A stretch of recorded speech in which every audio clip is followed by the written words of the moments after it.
जय हिंद दोस्तों, कैसे हैं आप सब। उम्मीद करते हैं आप लोग बेहतर होंगे। दोस्तों, बहुत दिनों बाद मैं आप लोगों के जवाब पे वीडियो बना रहा हूँ। बहुत सारे कमेंट्स आए थे और बहुत ही महत्वपूर्ण कमेंट्स हैं और उसी कमेंट्स को मैं इस वीडियो में क्लियर करने वाला हूँ। दोस्तों, बहुत ही ज़्यादा दिन हो गए थे और जो कमेंट है वो कहीं ना कहीं पेमेंट को लेके बहुत ही ज़्यादा हैं और साथ में उसके साथ साथ नई भर्ती कब आएगी, ऐसे ऐसे मतलब बहुत सारे क्वेश्चन है। आप लास्ट तक वीडियो को देखेंगे तो बहुत सारी चीज़ें इससे निकल के आने वाली है, तो आप इस वीडियो को लास्ट तक जरूर देखिएगा।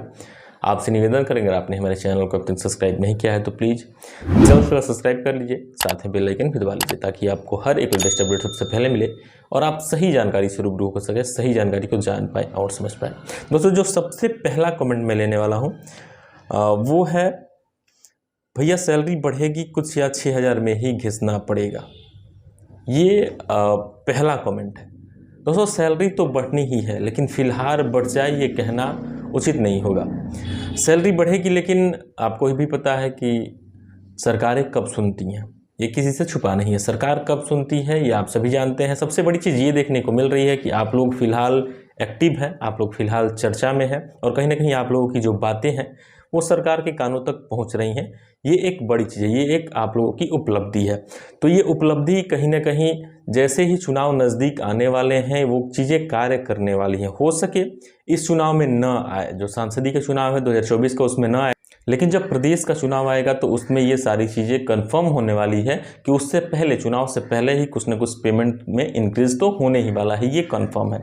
आपको याद होगा जब पिछला चुनाव पंचायत सहायकों की भर्ती कराई गई थी, पंचायत सहायकों की भर्ती कराने के कुछ ही महीनों बाद ग्राम प्रधान के पेमेंट में, उसके बाद फिर पंचायत सहायकों तो पेमेंट था ही, यानी कि पंचायत सहायकों को और ग्राम प्रधान को लखनऊ बुलाया गया था। एक बहुत बड़ी रैली की गई थी और उस रैली में ग्राम प्रधान का जो मानदेय है उसमें बढ़ोतरी भी की गई थी। तो उसके बाद तुरंत जो है चुनाव थे, आपको याद होगा अगर आप लोग उस रैली में गए होंगे तो दोस्तों ये सारी चीज़ें हैं। आपका पेमेंट तो इंक्रीज़ होना ही होना है, लेकिन चुनाव से ठीक पहले ही होना है। उससे बहुत ज़्यादा मतलब पहले ये हो जाना पॉसिबल भी नहीं है, क्योंकि सरकारें तभी सुनती हैं जब चुनाव आते हैं। ऐसे तो बहुत सारी परेशानियां हैं पंचायत सहायकों के पास, बार बार पंचायत सहायक अधिकारियों के पास या फिर सरकार के पास सीधा योगी जी को भी लेटर लिख रहे हैं, लेकिन अभी उनके कानों तक सारी बातें नहीं पहुंच रही या फिर वो इग्नोर कर रहे हैं। लेकिन अगर यही सिलसिला लगातार जारी रहा, उनके कानों तक ये बातें पहुंचती रहीं, तो चुनाव से पहले तुरंत याद आ जाने वाला है कि नहीं, ये भी कर्मचारी है, ये अपनी मांगे बार बार मांग रहे हैं, ये परेशानियां हैं, तो कहीं ना कहीं इनको कुछ न कुछ ऐसा किया जाए ताकि ये भी खुश रहें और चुनाव में हमारे साथ रहें। दोस्तों, ये हो गया आपका पहला सवाल। दूसरा सवाल, भैया हम लोग का जो मानदेय ज़िले से आना चाहिए, प्रधान और सेक्रेटरी से नहीं, बहुत परेशान करते हैं लोग। देखिए, अगर पेमेंट में इंक्रीज़ होता है, ज़्यादा इंक्रीज होता है, तो ये जो आपका पेमेंट है वो ग्राम प्रधान से या फिर जो सेक्रेटरी हैं इनके डोंगल से नहीं मिलने वाला है, ये पेमेंट आगे से ही मिलने वाला है। अगर ज़्यादा बढ़ोतरी हुई तो थोड़ी बहुत बढ़ोतरी होगी, तब तो आपका जो पेमेंट है वो यहीं से मिलेगा। अभी फ़िलहाल की मैं बात कर रहा हूँ, आगे क्या होगा क्या नहीं ये तो समय बताएगा। यूपीडीओ भर्ती कब होगी, please tell me in one video. देखिए, एक वीडियो केवल मैं इसी टॉपिक पे कर दूँ कि पंचायत सहायकों की भर्ती कब होगी, तो ये अच्छा नहीं रहेगा, क्योंकि ये बहुत सारे लोगों का मामला नहीं है। कुछ हैं जो कि अभी भर्ती होना चाहते हैं, पंचायत सहायक के पद पे आना चाहते हैं, बहुत सारे पद पे पंचायत सहायक छोड़ भी चुके हैं कुछ कारणवश। तो एक वीडियो बनाना प्रॉपर नहीं रहेगा। मैं आपकी बात का जवाब इसमें दे देता हूँ। आदित्य कुमार जी बोल रहे हैं कि ये मतलब फर्दी कब आने वाली है। दोस्तों, अभी आपको याद होगा लगभग 1.5 से 2 महीने पहले ही पंचायत सहायकों की भर्ती हुई है। जहाँ जहाँ पद खाली थे, जहाँ जहाँ पंचायत सहायकों ने त्यागपत्र दिया था या फिर किसी अन्य कारण से अपना पद छोड़ा था या फिर विवाद के चलते वो पद खाली रह गए थे, ऐसी तमाम प्रक्रियाएँ थी।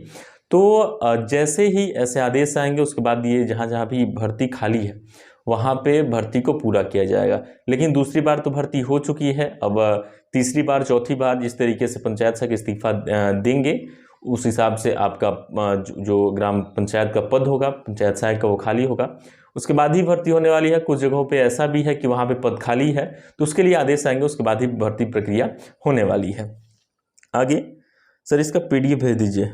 साथियों, मैं PDF तो लगातार भेज ही देता हूं। जो टेलीग्राम ग्रुप है, अगर उससे आप जुड़ते हैं, हर वीडियो के डिस्क्रिप्शन में टेलीग्राम ग्रुप का लिंक मिल जाता है। वहां मैं जो भी वीडियो बनाता हूं उसका PDF लगातार अगर कोई भी मांगता है तो मैं भेजने का प्रयास करता हूं। पंचायत सहायकों को राज्य कर्मचारी घोषित कम से कम ग्रुप D में रखा जाए तब कहीं पंचायत सहायकों का भविष्य उज्जवल होगा, तब कहीं भी काम करवा सकता है विभाग। दोस्तों एक कार्य जो राजस्व विभाग का कार्य है डिजिटल क्रॉप सर्वे, वो पंचायत सहायकों के जिम्मे दिया गया था। उसी को लेकर यहाँ पे सवाल पूछा गया है कि जब पंचायत सहायकों का पेमेंट में इंक्रीज हो, पेमेंट में बढ़ोतरी हो, उनका पेमेंट ज़्यादा हो, तब जाके विभाग कहीं भी कार्य कराए। ये बातें सही भी है, अगर पेमेंट ज़्यादा होते हैं तो अगर पंचायत सहायकों को अन्य जगहों पे भी कार्य कराए जाते हैं तो उनको भी कार्य करने में मन लगने वाला है, अच्छे तरीके से कार्य कर पाने वाले हैं। मानदेय बहुत ही कम है और उसके साथ भी उनको कहीं जिले लेवल पे कार्य सौंप देना, तहसील स्तर पे कार्य सौंप देना, ब्लॉक स्तर पे कार्य सौंप देना, बार बार आने जाने का जो खर्चा है वो काफ़ी ज़्यादा बढ़ जाता है। कई जगहों पे तो ऐसा है कि अगर वो 1 महीने लगातार ट्रेवल कर दे तो घर से भी उनको देना पड़ेगा, मतलब जो 6,000 पेमेंट आ रहा है ना उससे भी भरपाई नहीं हो पाएगा, उसको घर से ही देना पड़ेगा। तो ऐसी भी सिचुएशन है। तो कहीं ना कहीं विभाग को, जो ऊपर के शासन में लोग बैठे हैं, उनको भी इसके बारे में सोचना चाहिए। अगर अन्य से हम काम दे रहे हैं तो पंचायत सहायकों का जो पेमेंट है उसमें भी बढ़ोतरी करें, नहीं तो जो ट्रैवलिंग चार्ज है या फिर कोई अन्य चार्ज है तो उन लोगों को ये सारी चीज़ें बढ़ा के दे। अभी तक कई जगहों पे देखने को मिल रहा है कि जो आयुष्मान कार्ड बनाने की प्रक्रिया थी, आयुष्मान कार्ड पे पंचायत सहायकों को जो प्रोत्साहन राशि देने की बात कही गई थी वो भी नहीं दिया गया है। ये सच्चाई है ना? आप लोग कमेंट्स बॉक्स में बताइएगा अगर आपको मिला है तो। लेकिन बहुत सारी जगहों पर नहीं मिला है। उसके साथ एक मिशन अंत्योदय करके एप्लीकेशन पे पंचायत सहायकों ने कार्य किया, उसमें रोजगार सेवकों ने भी कार्य किया। क्या उनका पेमेंट मिला है? मेरे को नहीं लग रहा है कि बहुत सारे जगहों पे मिला होगा। कुछ जगहों पे हो सकता है मिला हो, लेकिन बहुत सारे जगहों पे अभी भी नहीं मिला है, ये सच्चाई है। कई लोगों का तो ये भी कहना है कि पहले भी ऐसे सर्वे हम लोगों ने किए हैं लेकिन इसका कोई पेमेंट नहीं मिलता है। बताया जाता है कि पेमेंट मिलेगा लेकिन मिलता नहीं है, ऐसा भी कहा जा रहा है लोगों द्वारा। यहाँ पे सर इसको टेलीग्राम लिंक में डाल दीजिए। टेलीग्राम लिंक में तो डाल ही दिया हूँ भाई।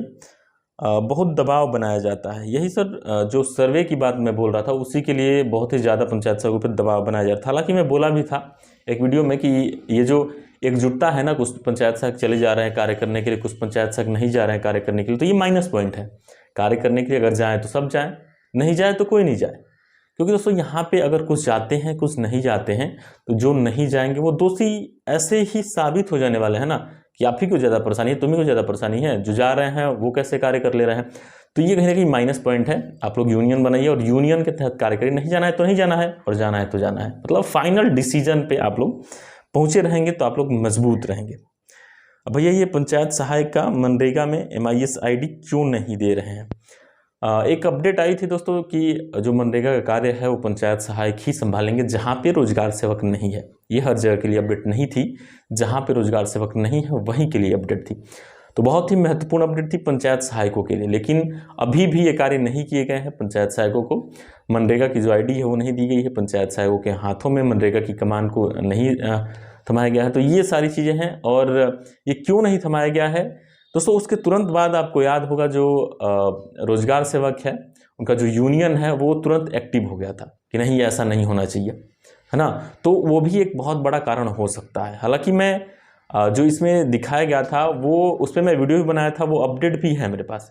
लेकिन जब गवर्नमेंट में ने ये देखा होगा कि जो रोजगार सेवक है उसको इससे नाराज़गी बढ़ जा रही है, तो हो सके कि गवर्नमेंट ने ये जो भी कार्य हैं वो ठप कर दिया। हालांकि पंचायत सहायकों को MIS का जो ट्रेनिंग है वो दिया भी गया था, और कई जगहों पे अभी भी ट्रेनिंगें तो चलती रहती हैं। लेकिन जो ID पासवर्ड है या फिर जो पंचायत सहायकों को मनरेगा कार्य देने की बात कही गई थी वो अभी भी पूरी नहीं हुई है। पंचायत सहायकों को अभी भी मनरेगा कार्य नहीं सौंपा गया है।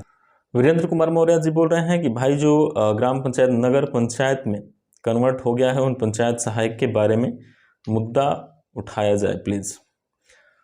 देखिए वीरेंद्र जी, जो भी ग्राम पंचायतें जो नगर पंचायत में विलीन हुई हैं उन ग्राम पंचायत के पंचायत सहायकों को कहीं ना कहीं अपने जिलाधिकारी के पास जाना चाहिए और अपनी बातों को रखना चाहिए, है ना। तो वहाँ से ऐसा पॉसिबल हो सकता है कि जो पंचायत सहायक पद पे थे अब वो बेरोजगार हो जा रहे हैं, जो नगर पंचायत में ग्राम पंचायतें चली जा रही हैं, तो वो अपनी मांगों को रख सकते हैं कि अब जो हमारा एक पद था पंचायत सहायक का, कहीं ना कहीं नगर पंचायत में भी हमें कुछ न कुछ कार्य दिया जाए, ऐसा हो सकता है। तो अपनी बातों को रखना बुरी बात नहीं है और ज़रूर से ज़रूर रखना भी चाहिए। प्रेम नारायण जी बोल रहे हैं मानदेय बढ़ाओ, BJP गवर्नमेंट हटाओ, देश बचाओ। देखिए आप एक कर्मचारी हैं, आप इस तरीके से नहीं बोल सकते किसी भी जो गवर्नमेंट है उसके खिलाफ कि BJP हटाओ और देश बचाओ। है ना, आप एक कर्मचारी हैं, उसका जो एक मर्यादा है उसको आप बनाए रखिए।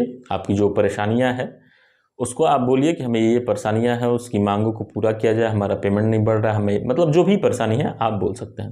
लेकिन इस तरीके से गवर्नमेंट को सीधा टारगेट करना किसी भी कर्मचारी को शोभा नहीं देता है, क्योंकि आप कहीं ना कहीं एक गवर्नमेंट के तहत ही आप भी पेमेंट पा रहे हैं, है ना। तो इन सारी चीज़ों को आपको समझना होगा। आप डायरेक्ट इस तरीके से टारगेट नहीं कर सकते गवर्नमेंट को कि जैसा कि आपने बोला है कि बीजेपी गवर्नमेंट हटाओ देश बचाओ, है ना। आप पेमेंट इंक्रीज़ की बात करिए, आपको अन्य कोई भी परेशानी है तो उसकी बात करिए, लेकिन इस तरीके से कमेंट करना आपके लिए सही नहीं है और ये मर्यादा के खिलाफ भी है। दोस्तों ये सारी कमेंट्स थे, आपको कैसा लगा आप लोग कमेंट्स बॉक्स में ज़रूर बताइएगा।